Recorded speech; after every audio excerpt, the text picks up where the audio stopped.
Your heart produces a magnetic field that draws like energy back to it. Feelings like love, gratitude, and appreciation expand the magnetic field around your heart and make it stronger. Feelings like anger, frustration, and anxiety shrink and weaken this magnetic field. So when you visualize a desire and feel gratitude for it before it manifests, you're literally magnetically drawing that desire toward you.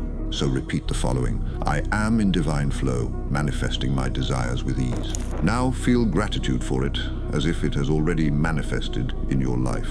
Repeating this process will start magnetically drawing these desires towards you. And if you want to seriously enhance your magnetic attracting abilities, and you want to start programming your mind with the vibration of your desires, comment the word magnetic, and we'll send you a tool that will magnetize your mind to your desires effortlessly.